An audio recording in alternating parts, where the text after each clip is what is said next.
bank. Window down, yelling out money, anything. Ayy, ooh, got the foot on the gas. Pedal to the metal when I'm getting to the back. Ayy, got the foot on the gas.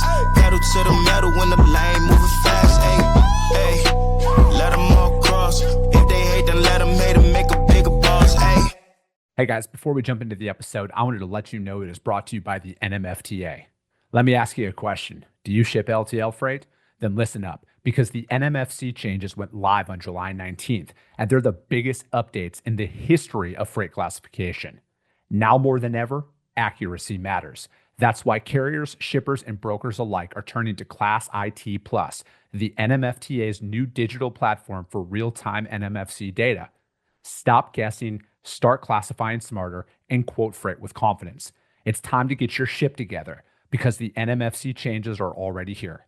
Learn more at nmfcchanges.com and get started with Class IT Plus at classitplus.com. Just do me a favor and let them know that the Freight Coach sent you. This episode is brought to you by SPI Logistics, the premier freight agent logistics firm in North America. For over 40 years, SPI has been diligently building the most successful freight agent network to provide first-class relationships for our shippers, receivers, and carrier partners. We are more than another transportation network. We are a dedicated team of professionals united by one singular purpose, and that is to expedite our agents' success. All of our agents are set up for success on day one, as they are provided with a full suite of support staff that is ready to assist them with everything from after-hours emergencies to financial and administrative needs on a no-fee basis. This way, you can focus on continuing to grow your business. There is no financial risk to start, and you have the ability to earn up to 75% in commissions. If you are looking to take control of your financial future and build your business with the backing of one of the most successful logistics firms in North America, visit www.spi3pl.com to learn more. Do me a favor and let them know that the Freight Coach sent you. What is up, ladies and gentlemen? We are back. We are live. It is the Freight Coach Podcast, the top podcast in transportation, coming to you guys every single weekday, 8:30 a.m. Pacific, 10:30 Central, to break down some industry headlines. But most importantly, you guys, provide some actual insight into what you can do with all of this information. If this is your first time tuning in, welcome. This is the real side of freight, ladies and gentlemen. And I do say that before every single show. And what I mean by that is I only speak with transportation professionals, because at the end of the day, you guys, I want to talk to the right individuals who have done what you're looking to do or who are currently doing what you're trying to achieve. So you can take that information, apply it, utilize it, and see a meaningful difference in your business and your life. Happy Wednesday, everybody. I got a very special guest for you guys here today. I'm going to bring him up in a second, but I do got to put these little announcements out there. We drop a weekly newsletter, you guys. It just dropped this morning. It's all freight focused at the end of the day. If you want to go to thefreightcoach.com, which is just right at the bottom of the screen here, go to thefreightcoach.com. It will prompt you to register. I'm not going to sell and auto sign you up for my stuff. I just don't believe in it fundamentally. If you want to do that, cool. But like at the end of the day, I want to earn that stuff. So if you want to get a part of that, you guys, it drops every Wednesday. It's all about freight, talk about the industry, rates, all of that stuff in there. So check that out. And speaking of getting to the point on getting rates, you guys, how do you sell, right? Like it's every day I scroll on social media, there's two camps out there. There's the just get in there and start making dials. And then there's the, if you're not training your people, you're missing out on an opportunity, but then there's no substance behind that, right? Like it's very easy to sit there and point out the high level. You need to train your people. All right, well, how do I train my people? And there's nothing that comes behind that. And we're going to talk about that today, you guys. So I have my good friend Sean Lyden back on the show. Sean, it's been a while, man, and I appreciate you taking the time to join me today to talk about sales systems. Chris, thank you so much for having me. It's always a blast jamming with you, my friend. No, dude, it is. And it's like, because we really connect on like systemizing your day and the process is because it's one of those things, man, where I, for so long, I thought that I could just kind of free ride throughout my days and just kind of show up and do stuff when I felt like. And, and this is, you guys, I'm 39 years old. This is a realization I had probably about a year and a half ago in my life. And I'm not afraid to admit it. Like I got to follow a system, because you follow a system, whether you want to admit it or not. But I was like, I had to follow a system that I could actually move my business forward, not follow a system when I felt like doing it. And, so just kind of like a brief kind of like recap, Sean, what is it that you do out there? You've been in sales, you have a business around sales, systemizing and all of that. So go ahead and tell people about that. Yeah, I'm a former commercial truck sales rep, Yeah. and now I'm a founder. But it was during that time that when I joined that dealer about 20 years ago, I had zero sales experience. Mhm. And within 3 years in the business, I was ranked among the top 25 in the country, medium duty truck sales. And it's not because I'm some outgoing extrovert. Actually an introvert, Yeah. but I happened to land at a dealer that was fantastic at sales systems. It was fantastic at training, and it had a fantastic sales culture. To give you an idea of what that was like, it was, if any of the other sales reps used high pressure tactics or things like that out there, it wouldn't be the sales managers pulling them aside. It'd be one of us as peers pulling that person aside, say, hey, look, that's not how we do things here. So Mhm. that was a powerful experience. And then I built from that experience in my company right now. It's Systematic Selling. And what we do is provide sales systems, coaching, and training for growth-minded founders and their sales teams looking to scale their sales without the chaos. Yeah. And it's that aspect of without the chaos where systems come in. Yeah. And, so speaking of the chaos, like Yeah. what is the chaos that you're describing there? Because from my seat, the chaos comes in when you only do the stuff when you feel like doing it. Yep. And then you sit up in 90 days and you're like, why are none of my leads converting? Nobody's answering the phone and stuff like that. So what is that chaos? Yeah, you hit on two things there. Number one, there's a book by Stephen Pressfield, The War of Art, where he talks about this idea of resistance. Mhm. And resistance is what keeps you from fulfilling your potential. Well, what I've found is that systems slay resistance. They Mhm. force you to do the things you need to do when you need to do them, whether you feel like it or not. And that other aspect of 90 days in B2B sales, I call it the 90-day rule. What you do or don't do today will either build your business or bite you in the butt 90 Mhm. days from now. And so it is being and doing everything that you need to do today, knowing that you won't feel the immediate impact. But if you keep chopping away at that tree, it will eventually tumble. What causes most people to not do their job as a sales rep, right? And we'll talk about prospecting first, right? Like what Okay. is from all the people that you're talking to, right? Because I'm sure all of your clients that you work with are probably small to mid-size or even large businesses out there. And I Yep. guarantee all of them are like, Sean, we're not selling enough. Our sales reps aren't doing anything. What have you identified causes the biggest apprehension from a sales rep to do the job that they're literally hired to do? Yeah, there are two levels to that. On one level, you take an experienced sales rep. They've had some success, but they've stopped prospecting. Mhm. And so now their pipeline starts getting dry and they're wondering what's going on. And the mentality there that they have is that they're too good to prospect because, hey, if I were successful, the successful reps don't need to go out and find new business. So Mhm. it's a little bit of that aspect. The second level is for the newer ones where they have that apprehension. They have that apprehension because they fear rejection. They Mhm. fear rejection because they're looking at prospecting wrong. The Mhm. way that I teach clients to think about prospecting is that you're shopping for customers, Mhm. not the other way around. Mhm. And so you think of prospecting the way that you would shop for, like, I love cars. So Yeah. I could sit all day and look for prospects of cars that I would want to buy, or homes, or jewelry, or Mhm. clothes, whatever it is that lights your fire that you shop for. That's the way that I drill down and teach people from a mindset aspect of how to approach prospecting is to look at, hey, you're shopping for customers. And Yeah. that shifts that power dynamic and gets over that reluctance.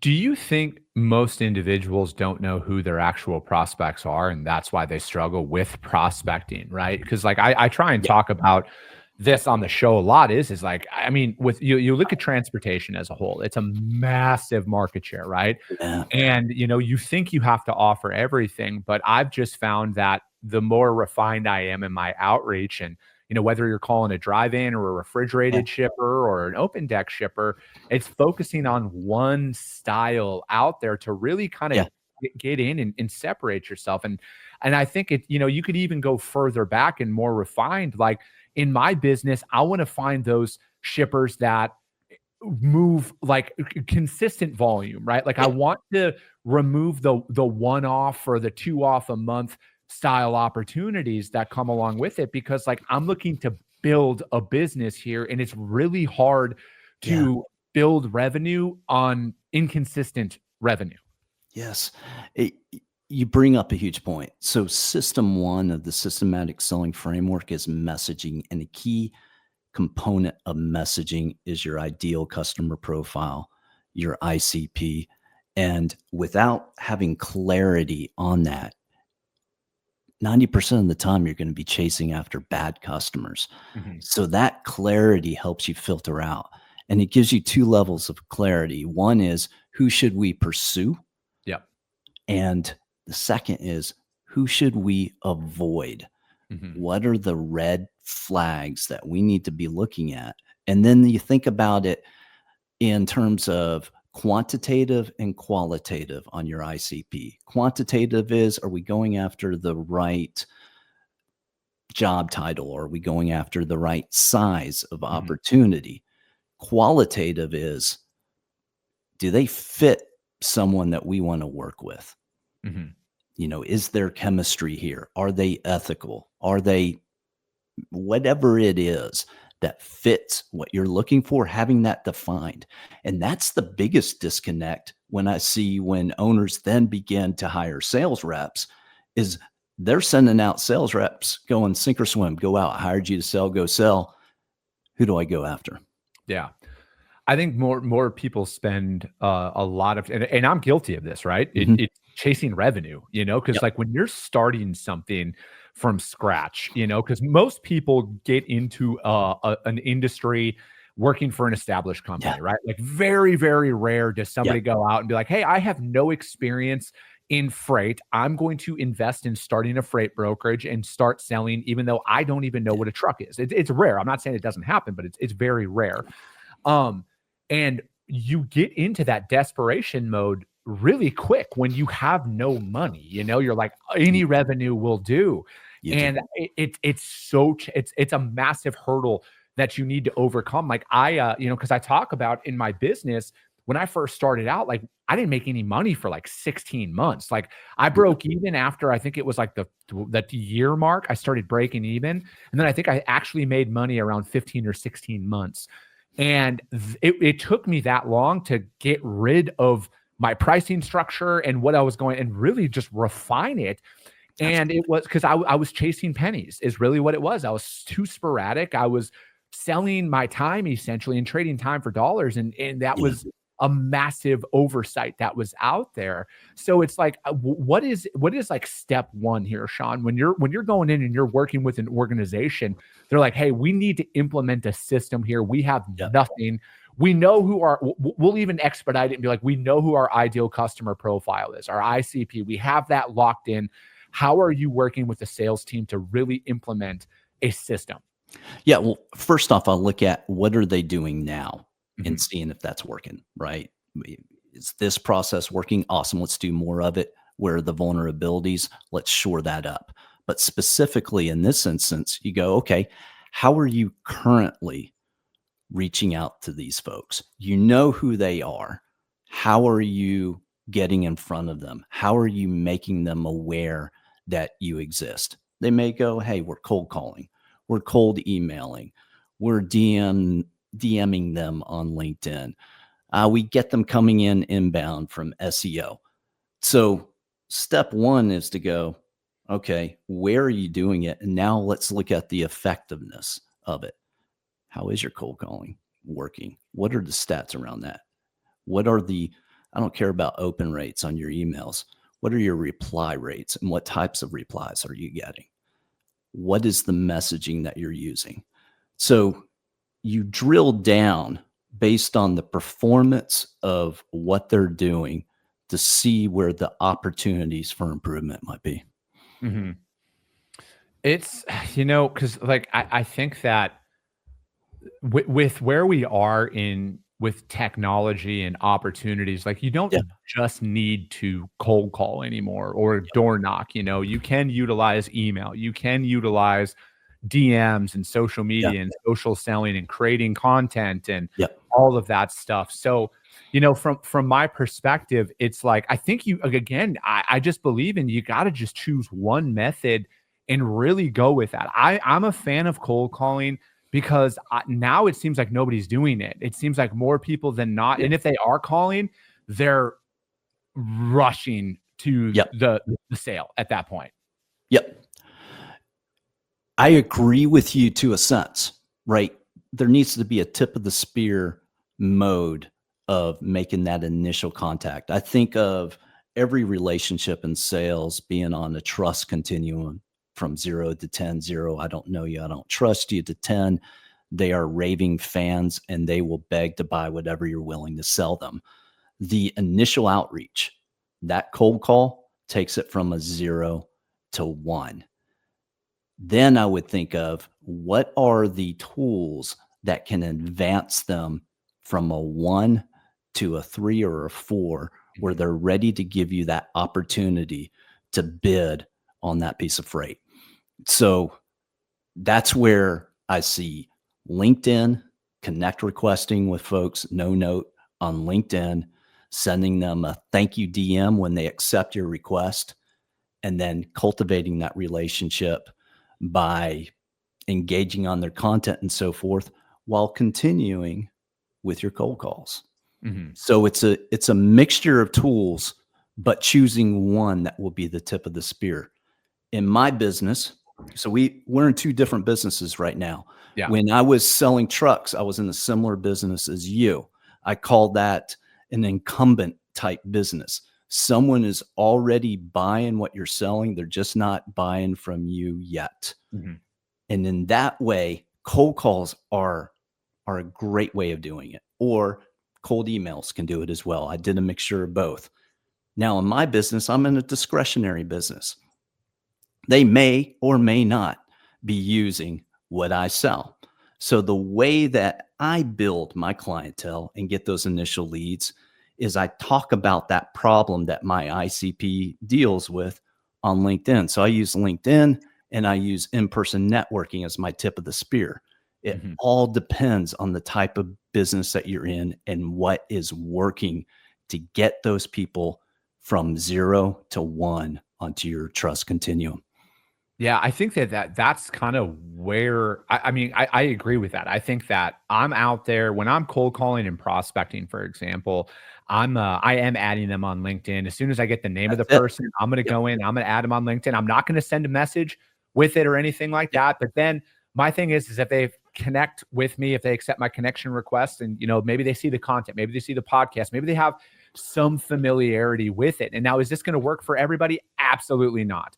But at the end of the day, I want them to recognize and get familiar with the name, because eventually when I get them on the phone, I just want a little bit of a comfort to be like, hey man, I've kind of seen enough of your stuff on social media. I align with some of your posts, and they're not going to tell you that on the phone. But again, they're going to actually maybe give you 30 seconds. And I think it's also very important, Sean, and it's also a very overlooked step is understanding where you're at in the sales process, because I feel like the very first interaction with somebody, you should never, I like the term pitch slap. You should never just pitch slap them right away. For me, my entire strategy is, this is who we are. This is what we do. I'm really just calling to introduce ourselves, because anybody out there who's been selling in freight over these last 3 to 4 years understands how few and far between some of these opportunities have become. So it's like a lot of it is I want to position myself as a subject matter expert. That's the real thing. Like, hey, let's move this needle down that the trust sales. continuum. Exactly. Right. Yeah. And it's like, to me, it's like they're not going to trust you after the first time you call them, the second time, the third time, probably even the fourth time. Right. But eventually I've been doing this long enough to know that in due time, something's going to happen and they're going to be like, who should we reach out to? And I want them to have a positive mindset on Chris Jolly, that they're going to be like, I want to reach out to that Chris guy because he's respected what we said.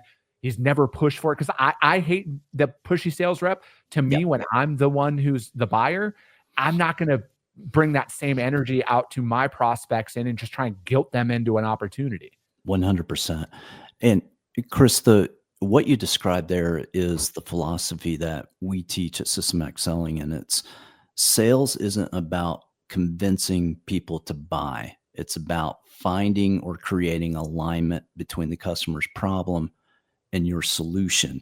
And what you're doing there as you take each step in that process and you're building trust is you're looking for alignment. Is there alignment here? Awesome. Let's take that next step. If there's no alignment here, that's fine too. No harm, no foul. We move on. But when you focus on alignment versus convincing, going back to your original question of what holds people back from prospecting, doing cold calls, cold outreach of any sort, it's that feeling that they have to use high pressure, that they have to win them over on the first call. No, you're more of an intelligence agent. You're going out and trying to identify whether there is enough alignment to even take the next step. The moment you do that, it eliminates that fear and that hesitation in your prospecting process. Yeah, I think that is what cripples most individuals is it is the fear of it. And again, I'm not here to ever say that I'm immune to those emotions. I am a regular human being. I have 100%. emotions just like everybody else does out there. But for me, this is why it's so important to set clear metrics on what you're going to hold yourself accountable to every single day. And again, I'm not going to sit here and say that every single day of the week I am at 100% on my what I set out to do every single day, because things happen. Like I get that, but I feel like more people focus on I'm only going to do things when I'm motivated to do them. And you need to build and this is why I'm all about small digestible bites, small steps forward, because if you're struggling to make sales calls in a day and you throw a number like 50 in front of somebody, that's a daunting number. I don't care what anybody says. So it's like, all right, why don't you just start with having to make 5? All right, let's get that comfort, get that routine. And then I just call it like the buy 5 initiative, essentially, right, Sean, where it's like, hey, we did 5 a day this week. All right, let's move it up to 10. All right. And then let's just watch it. And then let's just take those small incremental steps forward.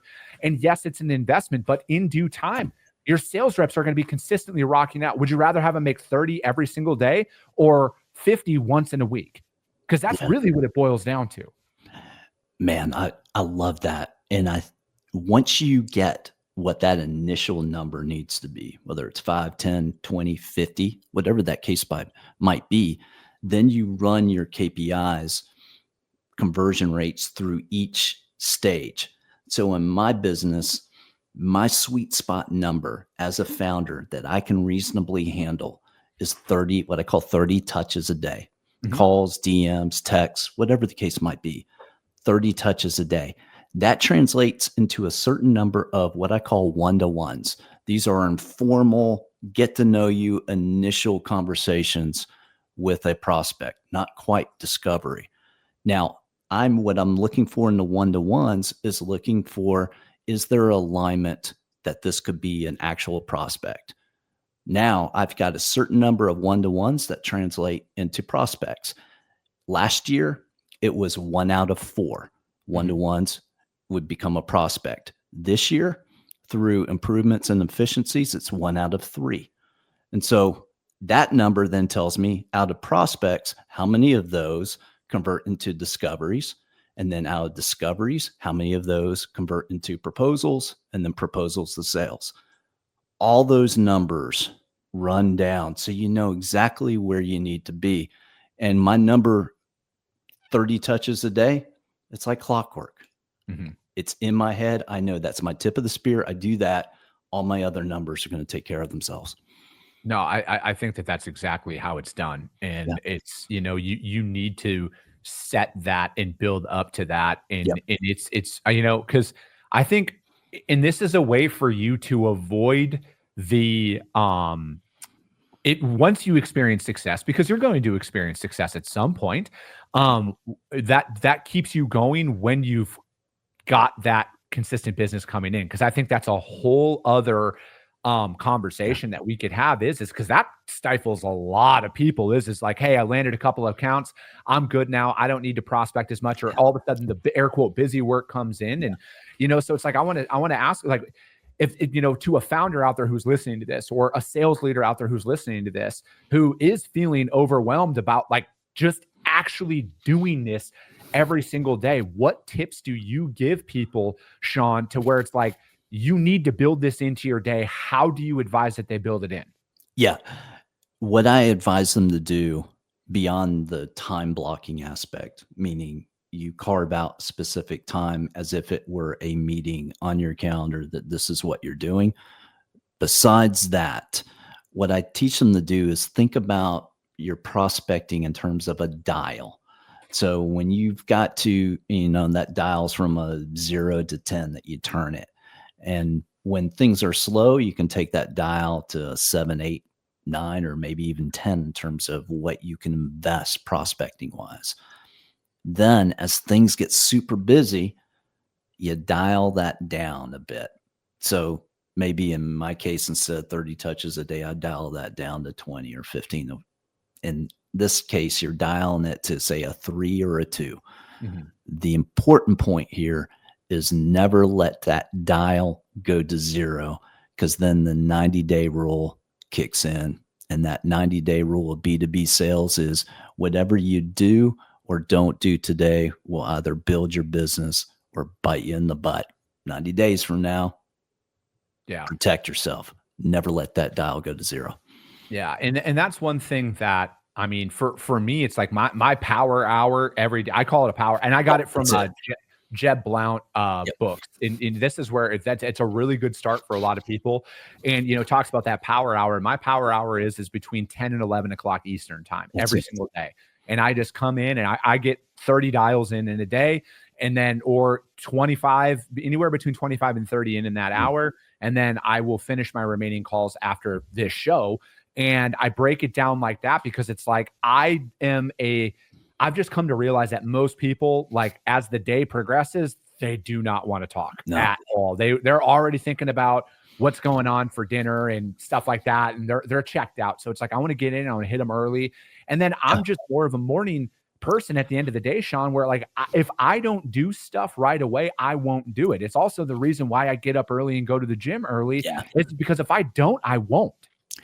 Yeah, you're factoring in your energy level. In fact, I would say that is the most important aspect of when you make those calls is when you're dialed in, because then you'll impact the energy level of whoever you contact. Yeah, and that's another very important point, right? Is it's like, man, if you're a morning person, structure your day around that and do all of that. And I also just believe in doing the things you don't want to do first.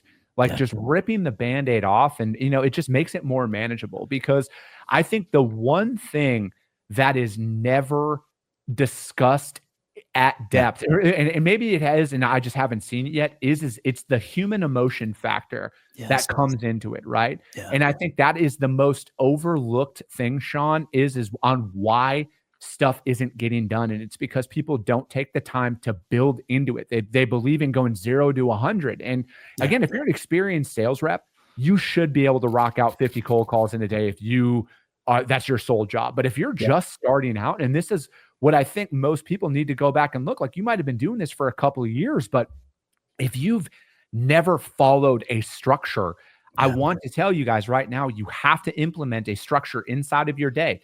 Start with 5, start with 10, choose a number that you look at and you're like, I'm going to rock that out. And then the measurable comes with how long it takes you to accomplish that, right? It might take you 2 hours to make 10 cold calls, right? It might, it does.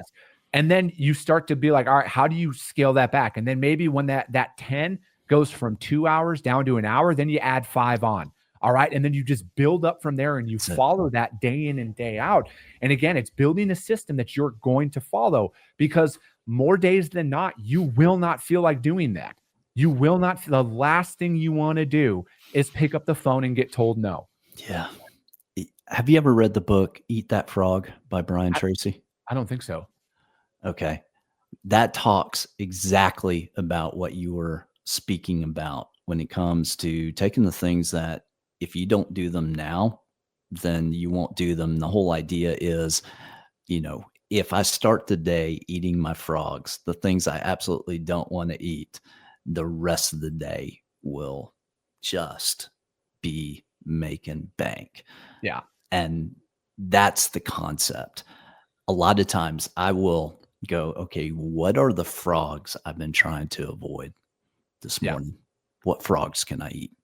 Just to challenge myself to get those things out of the way, because it does not matter how long you've been doing this. I've been doing sales of some sort for 27 years. And I still, as Stephen Pressfield talks about in his book, I still deal with that resistance. Yeah. You got to fight it. It's like a daily battle every day. Exactly. We all do, right? I'll be the one to admit it as well. I have that daily battle as well. But once you rip that Band-Aid off or eat that frog that you're talking about, and you kind of get into it and you rock a couple out and you realize like, hey, 99% of the time people are actually pretty cordial. You just kind of get back into that routine and do it. But Sean, I appreciate your time, man. This flew by. I knew it was going to. How does anybody reach out to you to find out more about what you got going on? Sure. They can check out my newsletter at systematicselling.co, or they can come visit me at LinkedIn. That's at Sean M. as in Matthew, Lyden. That's my profile on LinkedIn. Perfect. Sean, thank you so much for your time. I appreciate you, Chris. Hey, absolutely, man. That's going to be it for today, ladies and gentlemen. If you guys can't find Sean at all, hit me up. I'll gladly put you guys in contact with him. But that will be it. If you got value in what you heard, subscribe to the show, you guys. And if you're feeling really ambitious after this one, rank the show on iTunes and Spotify, because if you saw value, your network's going to see value as well. I appreciate you guys. I love you guys. And we'll be talking to you soon. Came back with a bang. Window down, yelling out money, anything. Hey, ooh, got the foot on the gas. Pedal to the metal when I'm getting to the back. Hey, got the foot on the gas. Pedal to the metal when the lane moves.